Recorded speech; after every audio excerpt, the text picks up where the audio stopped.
Eu tinha 5 anos, um vizinho tinha se suicidado. Como nós éramos muito pequenas, eu e minha irmã, meu pai disse que ele tinha ido fazer uma viagem e não ia voltar por muito tempo. Mas ele foi até mim, chorando, e queria saber dos filhos dele. E quando ele se aproximou de mim, eu senti uma dor no corpo incrível e pedi a ele para não se aproximar de mim, porque quando ele chegava perto de mim, eu sentia dor. E depois eu fiquei sabendo, mais tarde, que ele era paraquedista e, de propósito, ele não abriu o paraquedas. Deixou um bilhete dizendo que estava fugindo da vida assim, através da queda do avião. Mas imagine quando eu contei isso para os meus pais.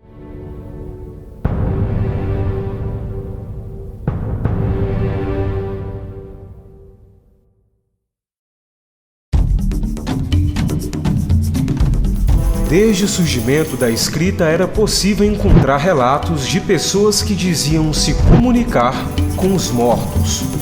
O termo mediunidade vem do século XIX, uma expressão citada pela primeira vez por Allan Kardec. O pedagogo francês que organizou as bases do espiritismo acreditava que médium seria qualquer pessoa capaz de registrar as ideias dos espíritos. Ser médium, eu acho que é ser ponte de contato entre o mundo fora da matéria e o mundo da matéria. É justamente aquele indivíduo que serve de intermediário ao mundo carnal e ao mundo espiritual. As vivências tidas como mediúnicas são encontradas nas maiores civilizações e têm um grande impacto na sociedade. Egípcios, maias, tribos indígenas e africanas, todos diziam conversar com os mortos. Pitonisas, né, que eram conhecidas médiums. O oráculo de Delfos, né, o templo de Delfos, você tinha ali uma verdadeira, né, médiums fazendo revelações. E a humanidade quer ignorar. Hoje você não consegue encontrar uma pessoa que não tem um caso de família para contar. Nossa, meu avô via, eu via quando era pequena, aconteceu isso na minha família. Todo mundo tem milhares de histórias. Para muitos, um dos maiores registros com relatos expressivos sobre fenômenos mediúnicos seria a Bíblia.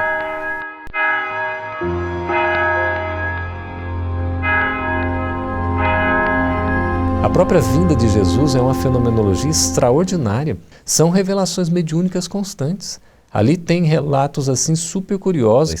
O livro é mesmo um instrumento de cultura extraordinário e que é, vamos dizer, um instrumento que está entre este mundo e o outro mundo.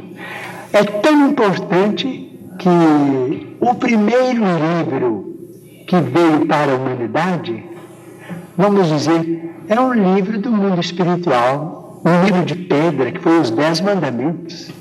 Psicografia de Moisés. E até a própria proibição de Moisés, quando se coloca a questão de que era proibida a comunicabilidade, a manifestação dos espíritos com os chamados vivos, ora, se proibiu porque existia. E se proibiu porque havia abuso, como ainda hoje existe abuso pela ignorância, pela má-fé. Allan Kardec acreditava que todos que sentem em qualquer grau a presença dos espíritos, por si só, seria um médium. Todo mundo tem intuição num grau ou no outro, não é? Nós temos a intuição. Quem já não teve assim um pressentimento, uma ideia externa no qual não estava pensando, e aquilo acaba acontecendo de certa forma? Toda alma encarnada tem mediunidade. Então é médium aquele que a essa hora está no bar bebendo enlouquecidamente. O que está se drogando também é médium, de forças que se utilizam deles para os seus próprios prazeres. O grande estudioso da mediunidade chegou a organizar os fenômenos, estabelecendo até uma classificação. A mediunidade estaria dividida em 2 tipos gerais: a mediunidade de efeitos inteligentes, como a psicografia ou a intuição, e a mediunidade de efeitos físicos, como, por exemplo, os fenômenos de materialização de espíritos. William Crookes foi um pesquisador, ele fez um trabalho, era um renomado inglês. Ele falou, estavam acontecendo uns fenômenos com a médium chamada Florence Cook e o espírito Katia King que se manifestava. E ele foi recomendado pela Academia de Londres de Ciências para poder fazer uma pesquisa e desmascarar tudo aquilo que estava acontecendo. Ele falou, em 2 meses a gente resolve isso. Ele passou 2 anos estudando para descobrir que o fenômeno era real. Porque ele cortava, por exemplo, um cabelo, tirava um cacho de cabelo da médium, Florence Cook, e pegava o espírito Katia King materializado e cortava o cacho do cabelo dela e via a diferença. Ele pesava o espírito materializado e pesava o corpo da médium e sentia a diferença de densidade. Depois de 2 anos de pesquisa, ele, com coragem de cientista, declarou que aquilo que acontecia não era um embuste, não era um engodo, um engano, era uma realidade. Foi ridicularizado naturalmente pelos colegas de academia. Alguns estudiosos do assunto acreditam que os fenômenos mediúnicos podem ter uma incidência maior durante a infância.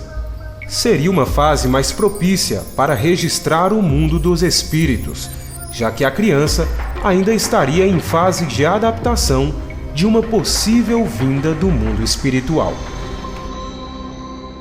Todas as vezes que eu conversava com essas pessoas estranhas, passava então como uma imaginação infantil muito fértil. Quando eu falei para meu pai que o seu fulano estava ali pedindo ajuda, que ele estava todo machucado, meu pai estranhou, porque era um amigo de Minas que ele não tinha contato. Quando ele então ficou sabendo da notícia, já havia mais de uma semana que ele havia desencarnado. E eu já tinha então visto, né, este homem todo machucado. Realmente foi um acidente de carro, ele ficou muito machucado. Eu conversava sozinha, entre aspas, né? Então, no ônibus, quando eu entrava, tinha sempre alguém que ninguém via, só eu via, e eu saía entabulando a conversa com essa pessoa, com 7, 8 anos de idade. A minha mãe me dava beliscões incríveis, porque ela me achava meio doida, e também porque todo mundo ficava olhando. E aí a pessoa dizia assim, nossa, eu tô com uma dor de cabeça. Na mesma hora a dor de cabeça me aparecia. E a pessoa ficava ótima. Então eu comecei a perceber que eu tinha colegas que diziam, nossa, eu adoro conversar com você, Maíse, porque eu tô meio assim e fico ótimo. Quem ficava ruim era eu. Para os pais da psicologia e psiquiatria, o tema não passou despercebido. Pierre Janet e Freud associaram mediunidade com psicopatologia. Jung e William James aceitaram a possibilidade de um caráter não doentio, mas não chegaram a excluir a possibilidade de atuação de um espírito sobre o paciente. Se você contar para determinadas pessoas ou até especialistas da área de saúde, eles vão fazer parecer que é uma patologia, uma esquizofrenia, uma paranoia. E se você não tem uma orientação, você não tem um equilíbrio, você não tem pessoas que possam te auxiliar, além dos pais, naturalmente, da própria família, pode com certeza terminar os seus dias num hospital psiquiátrico. E a primeira coisa que eu disse para o terapeuta foi, olha, tem um problema. Eu vejo quem já morreu. Né? E eu achei muito interessante, ou então eu tive sorte, né? Porque o meu terapeuta disse, mas se isso é positivo e é verdade para você, então não tem problema nenhum. Eu faço terapia com psicólogo há muitos anos. Por quê? No meu caso, particularmente, é porque a mediunidade, vamos dizer assim, ela é muito ostensiva, ela é muito evidente. Tem horas que realmente eu me confundo, às vezes de eu não saber se o que eu vi mediunicamente foi um sonho ou foi um fato. Quando eu comecei, por exemplo, a tentar tirar carteira de motorista, eu estava no Fusquinha da autoescola, eu e o instrutor, passa uma mulher com uma criança pela mão. Eu joguei o Fusquinha e o instrutor num buraco para desviar de uma mulher e de uma criança que o instrutor disse que jamais existiram. Ao atender uma pessoa que chega ao consultório e fala que ouve vozes, que vê vultos, que vê espíritos, isto já está sendo considerado pela própria ciência humana. Quando alguém chega até você falando de religiosidade, de experiência religiosa, não é considerado doença. O médium, ele vai ter uma percepção do mundo externo ou uma outra personalidade naquele momento do transe religioso. Lá fora, não. O esquizofrênico, pelo contrário, ele vai ter os seus delírios, ele vai ter a sua paranoia, ele vai ter as suas alucinações fora de contexto. No dia em que a psiquiatria entender que existe uma alma eterna ali, que existem conflitos que você traz de outras existências, existem pessoas que não resistem ao reencontro com grandes adversários do passado, às vezes na própria família ou nos amores e paixões que vivem e sucumbem emocionalmente, a questão vai estar resolvida. Existem fenômenos que realmente não podem ser tão simplificados. É doença, é isso, aquilo. Existem outras coisas entre o céu e a terra que a própria ciência hoje não sabe explicar. O Espiritismo é uma das religiões que mais utiliza a mediunidade em suas práticas religiosas. O Brasil é o maior em seguidores dessa religião, totalizando cerca de 20 milhões de pessoas entre adeptos e simpatizantes. São mais de 13 mil instituições espíritas no país. A maioria realiza reuniões mediúnicas com frequência para atendimento do que definem espíritos em sofrimento. Seriam suicidas, homicidas, vítimas de mortes repentinas ou pessoas mortas em uma infinidade de situações. O objetivo seria ajudá-los de alguma forma. Muitos desses espíritos ainda estariam ligados a interesses e a pessoas da Terra. Uma vez orientando um rapaz, há mais de 20 anos atrás, ele entrou na sala da orientação chorando e contou que o seu melhor amigo havia morrido assassinado. E ao lado dele havia um espírito sofredor. E, para minha surpresa, eu estava dentro de uma casa espírita, orientando a pessoa, ouvindo-a, e o rapaz chorava muito, dizendo que o pai tinha muito dinheiro e que havia conseguido evitar que nos jornais houvesse o comentário do assassinato, porque os dois moravam juntos. E, para minha surpresa, eu estava dentro do centro e o espírito sofredor acompanhava o moço.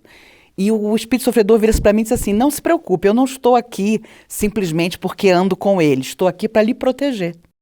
Eu achei muito estranho, porque eu falei, meu Deus, uma alma tão sofredora ligada a esse rapaz, dizendo que está aqui para me proteger.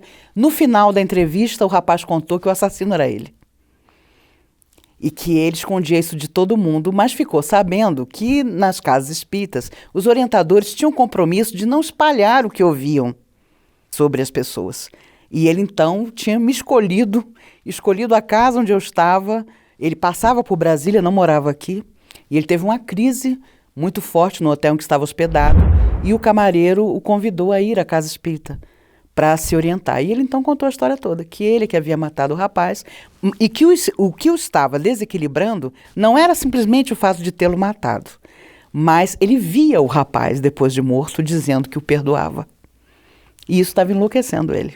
A minha vontade foi abrir a porta e sair correndo, porque eu imaginei um homem que consegue matar um companheiro com 40 facadas, ele não tinha nem 30 anos.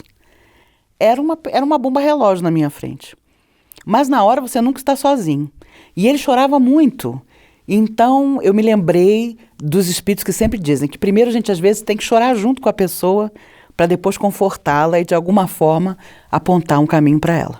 Em festa já aconteceu de eu ficar perto de pessoas muito alcoolizadas e a minha língua começou a enrolar, eu comecei a ficar alcoolizado também.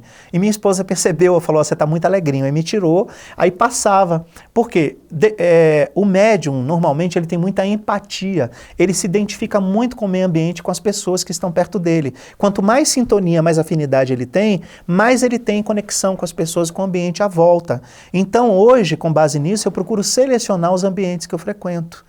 Porque eu sei que eu posso sofrer as influenciações daquele ambiente. Nunca foi uma boate, porque os espíritos que eu via na porta já me desencorajavam.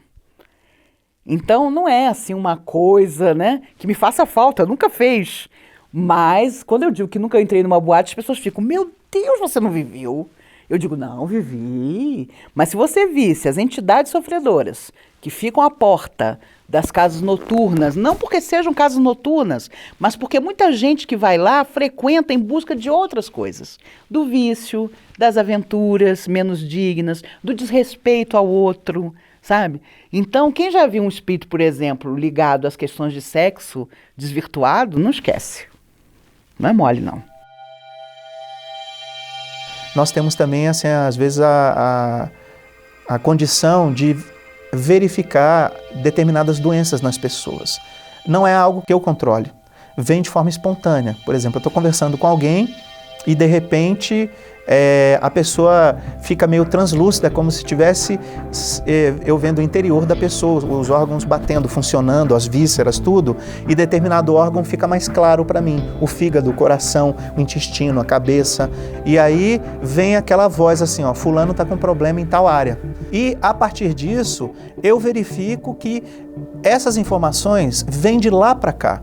Se está aparecendo para mim que a pessoa tem uma doença, não fui eu que descobri a doença. Algum espírito tem interesse, espírito naturalmente é protetor, né? Ele tem interesse que eu mostre para a pessoa que ela tem tal doença. Para quê? Para que ela se cuide. A mediunidade é algo espontâneo, é natural.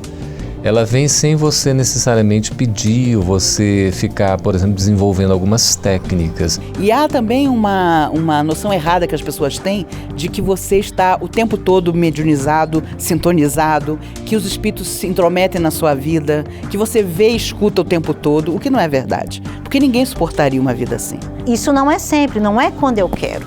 É quando os espíritos superiores permitem. O bonito da mediunidade é que os fenômenos que ocorrem, até os que comprovam a existência do plano espiritual, são sempre espontâneos.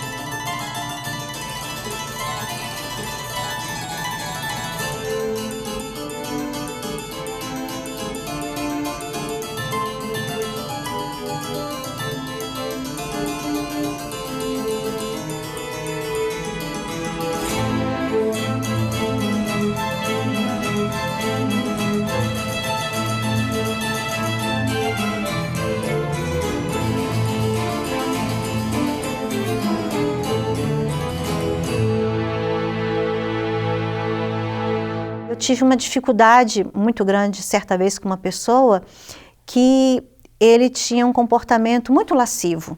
E durante o expediente de trabalho, ainda não havia aqueles bloqueios normais que há nos computadores, ele tinha o hábito de ficar buscando páginas indevidas.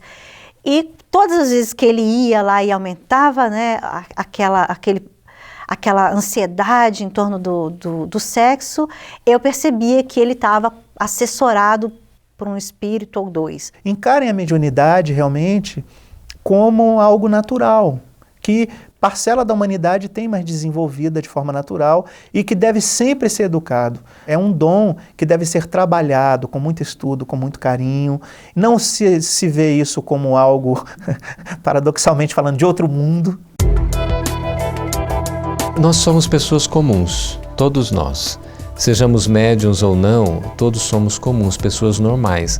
O médium, ele vive na sociedade. É uma pessoa que tem a sua função no emprego, né? Seja empregado numa empresa privada, no serviço público. É algo que não tira a nossa condição de pessoas que vivem em sociedade. Eu saio para dançar, eu adoro festa, eu saio com a minha família. Evidentemente que como eu sou mais sensível aos ambientes, eu escolho os ambientes onde eu vou frequentar. Então é muito importante a gente compreender esses fenômenos todos, que vai trazer uma luz extraordinária para o desenvolvimento da ciência, da filosofia, da história, das artes, da própria saúde. Nós vamos estar compreendendo mais tudo isso. A própria religião, o próprio ensinamento de Jesus só tem sentido com a vida futura. Se nós não compreendemos a imortalidade, fica difícil entender o próprio Evangelho do Cristo. Antes de eu ser psicóloga, eu sempre trabalhei com atendimento, né? E algumas vezes eu percebia como as pessoas estavam, e esse feeling, essa capacidade de ver um pouquinho além, nós percebemos então uma pessoa que dizia que estava muito bem, mas que nós percebemos que não estava. E essa pessoa estava planejando se matar. E então eu vi o mentor dessa pessoa falando, olha, ele está planejando o suicídio e ele quer morrer hoje. Nesse dia, então, eu fiquei ao lado dessa pessoa. Eu fiquei com ela 24 horas, num acompanhamento, eu ainda não era psicóloga, mas num acompanhamento fraternal, porque eu percebi que realmente ela queria se matar. Já tinha comprado veneno, já estava lá no quarto, guardadinho, e quando eu vi o mentor dela falando, olha, ele quer se matar, ele planeja isso para essa noite, você vai tomar conta dele, porque você é a nossa medida definitiva. Se este anjo de guarda, se esse mentor não falasse, aquele momento em que a pessoa conversou comigo, eu vi que não estava muito bem, mas sabe quando você não dá muita importância? Porque normalmente as pessoas fazem isso, né? Ah lá, como vai? Mas nem espera o outro responder, vou bem, e passa. Você está melhor hoje? Estou sim. Mas eu percebi que não tinha algo, que não era verdadeiro, até então que a pessoa passa, mas eu vejo o mentor e falo, ele quer se matar hoje, você vai ficar com ele. E eu fiquei. E essa pessoa, graças a Deus, à medida que eu fui ficando com ele ao longo do dia, ele não entendeu por que eu grudei, né, nele, mas eu não conversei a respeito do assunto, só depois, no outro dia, é que eu fiz pegar, então, o que ele tinha comprado, que era justamente uma coisa horrível, né, que era o formicida, e eu falei, nós vamos jogar fora, e você não vai pensar mais isso, nós vamos buscar ajuda, você vai se internar numa clínica, porque você está precisando de ajuda profissional. E graças a Deus, então, ele está vivo aí até hoje, com altos e baixos, como todos nós, mas eu acho que foi uma experiência muito interessante.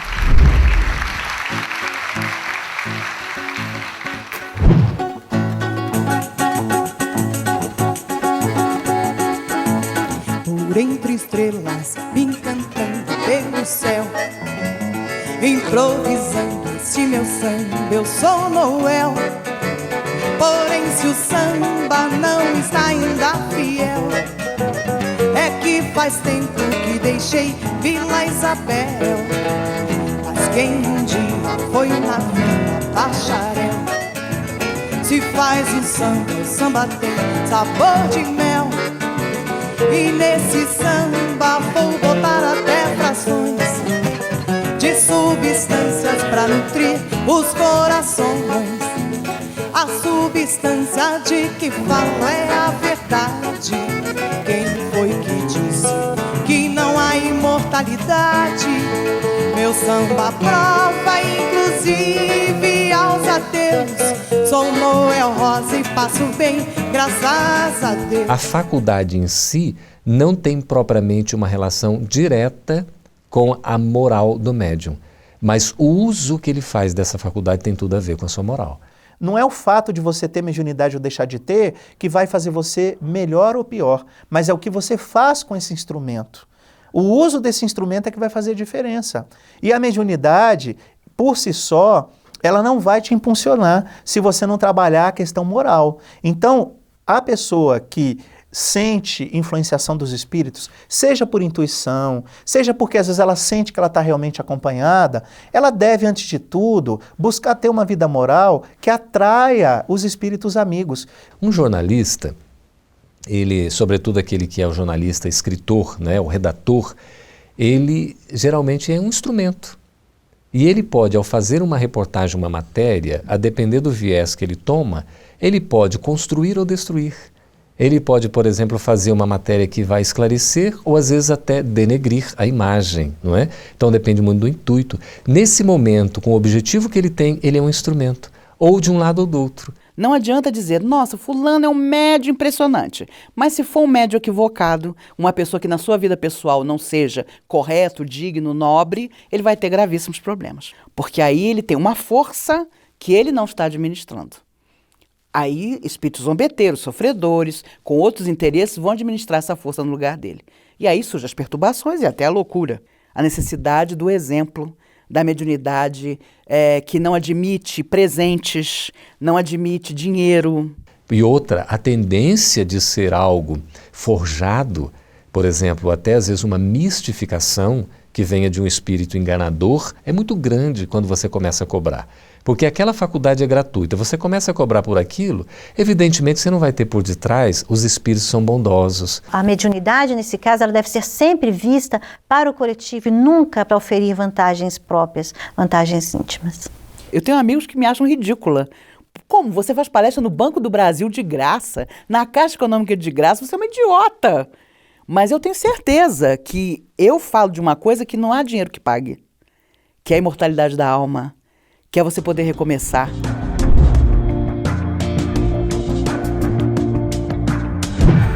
É um homem incomparável.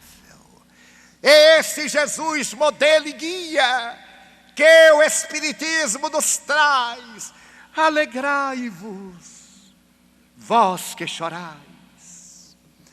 Tende confiança, mantende o ânimo, prosseguir sem desalento, voltados para o bem inefável e para o amor incondicional. Jesus, meus filhos, é o nosso caminho, levando-nos à verdade e à vida. Estais informados de como proceder diante das penosas injunções. Não busqueis orientações e diretrizes, porque já tendes no amor o perdão.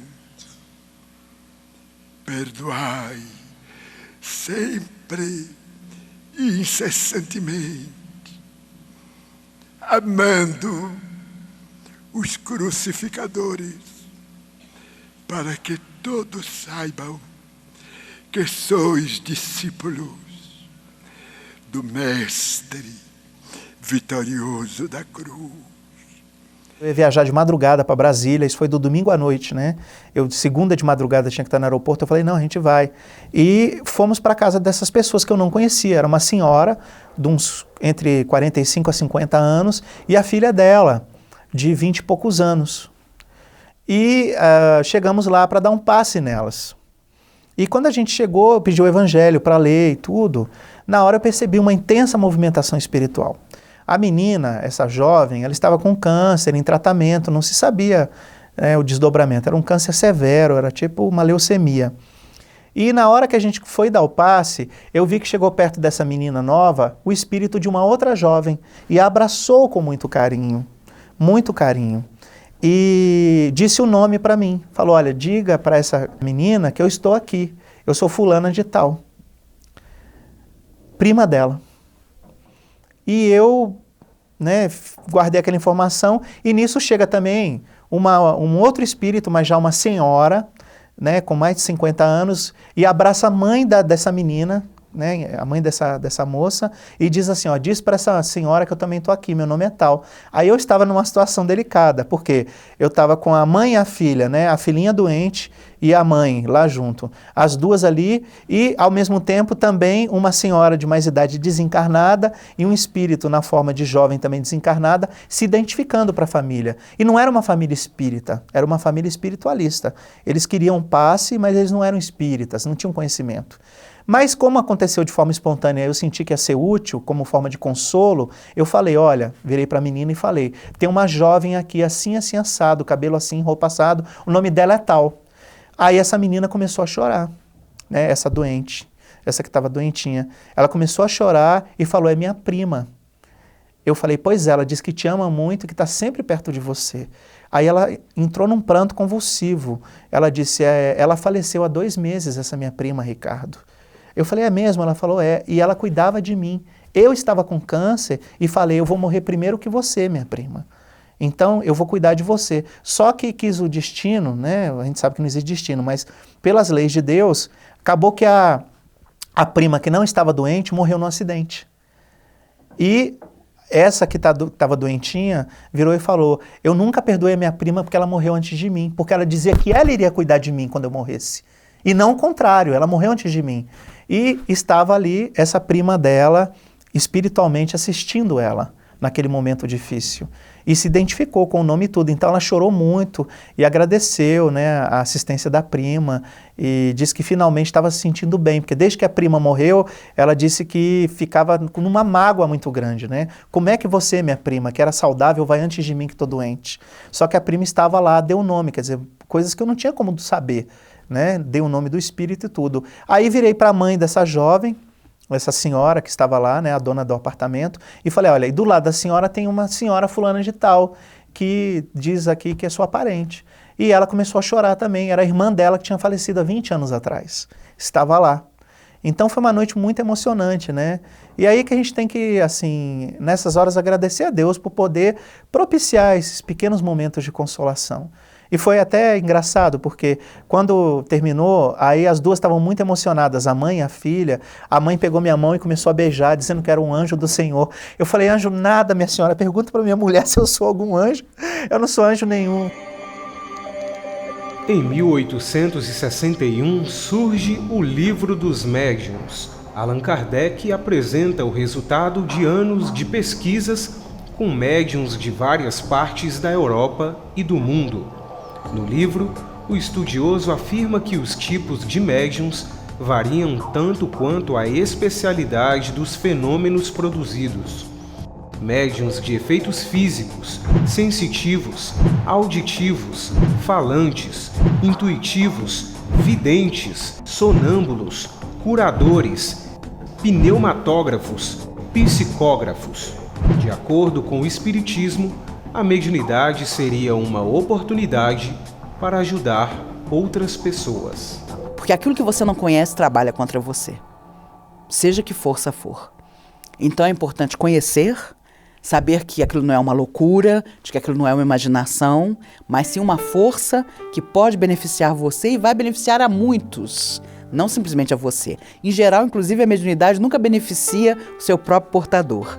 Ela é manancial de luz para os outros. Por que veio, por exemplo, comigo? Por que eu tenho essa faculdade? Por uma necessidade de evolução, eu não tenho a menor dúvida. É mostrar que a vida prossegue, que o amor não morre, que o amor prossegue sempre. E os espíritos estão aqui para nos mostrar justamente isso. A mediunidade vem como um recurso terapêutico para nós mesmos médiuns, primeiramente para nós, como uma necessidade de corrigenda, de melhoria, de aperfeiçoamento. Dona Ivone do Amaral Pereira, que foi uma médium extraordinária no Brasil, tem uma frase que resume assim: Deus dá a mediunidade para grandes criminosos do passado, para que eles, de alguma forma, possam se modificar e ajudar a muitos, porque com a mediunidade você tem capacidade de ajudar a muitas pessoas. Muitos médiuns descrevem experiências com guias espirituais. Seria uma espécie de anjo guardião. Todos nós teríamos um. A diferença é que para alguns médiuns, o contato com seus guias seria tão natural como conversar com um amigo.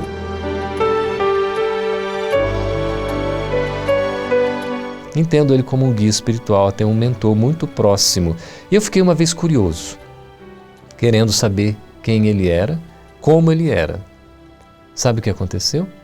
Eu fiquei durante 60 dias, só depois que eu fui contar esse período.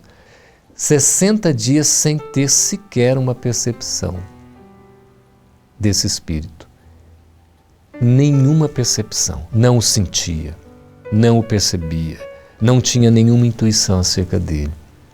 Depois de passar desse tempo, que aí eu fui calcular exatamente, quando ele deu a primeira manifestação depois desse interregno, ele me surge assim, ele falou, eu não quero que você me veja, e quem eu sou, isso é o que menos importa.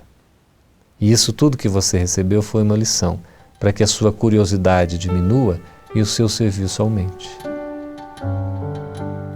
Certa vez eu estava muito abatida. Foi quando eu recebi um diagnóstico de uma doença que provavelmente consumiria os meus dias e a minha saúde estava definhando. E eu estava muito abatida, estava chorando, estava no carro e fui passando pela rua, olhando as pessoas ali na W3 Sul e coincidentemente ali tem muitos mendigos.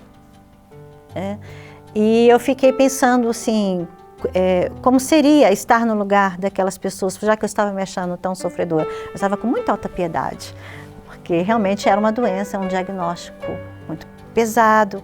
Eu estava com suspeita de esclerose múltipla e saí muito abatida do consultório. E aí, à medida que eu fui andando, eu vi aquelas pessoas nas ruas, nos sinais, pedindo comida, e eu vi ao lado de uma mulher muito pobre, com o abdômen inchado, provavelmente por causa de um tumor, com feridas no corpo. Eu vi do lado dela, então, o meu mentor, o meu orientador espiritual, falando assim para mim: você acha que sofre? Então experimente ficar no lugar dela. Essa experiência para mim foi marcante, porque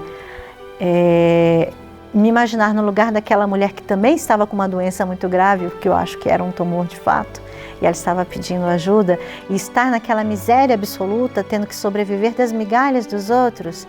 E aí foi preciso então que este meu orientador, que este meu guia, me desse essa chacoalhada e falasse: ponha-se no lugar dela. Eu vi ao lado dela, ou seja, foi preciso que ele me chamasse a atenção, porque antes eu estava vendo só a mulher, mas o que me chamou a atenção foi ele estar ao lado dela, passando a mão nos seus cabelos sujos, acariciando a sua face, falando: experimente ficar no lugar dela, para você ver o que é sofrimento de verdade. E aí eu fiquei muito bem. Me senti melhor, porque eu tinha amparo, porque eu tinha condições de me tratar, e ela não. Uma questão crucial para a crença na mediunidade seria a possibilidade de comprovação de um mundo fora da percepção geral dos seres humanos. Seria possível a vida seguindo uma sequência em outra realidade após a morte? A ciência ainda segue a passos tímidos ao tentar encontrar a resposta para a questão milenar: se os espíritos realmente existem. Eu tenho reparado, por exemplo, o número de pessoas que anda na rua falando sozinha. E você pode ter certeza, quando passa alguém por você falando sozinho, você olha para o lado da pessoa, tem um espírito que com ele dialoga, sabe? E é incrível a similitude de pensamentos, a ligação entre o encarnado e aquele fora da matéria que está acompanhando. Os espíritos intervêm em nossas vidas e eles respondem muito mais do que imaginamos, porque são homens despojados da carne e vão ter as mesmas paixões que todos nós. A espiritualidade é simplesmente homens que já foram encarnados e que estão fora do corpo, assim como amanhã nós no corpo estaremos fora dele. Eu existo. Você existe. Aqueles que estão nos assistindo agora existem. Quem são os espíritos? Somos nós mesmos, do outro lado da vida, depois da morte. E quem somos nós? Somos eles, quando voltamos numa nova vida, que no Espiritismo a gente chama de encarnação. Então os espíritos são uma realidade. Aliás, eles poderiam existir sem que o próprio mundo material existisse. É tão curioso isso. Se a gente for dizer que tudo que nós estamos vendo é o que é aparente e o que nós não vemos é o que é real, seria algo assim meio de uma viagem, não é? Extraordinária. Você está ficando louco. Mas o que é realidade e o que é irrealidade? O que é permanente e o que é impermanente? A matéria, ela é toda impermanente, ela é passageira, transitória, efêmera. O espiritual, o imaterial, é o que é permanente, é o que é sólido, é o que existe desde sempre e que poderia existir independentemente da existência da matéria. Então os espíritos são uma realidade. E os espíritos desencarnados, como a gente chama, aqueles que já estão sem um corpo físico, somos nós. Amanhã.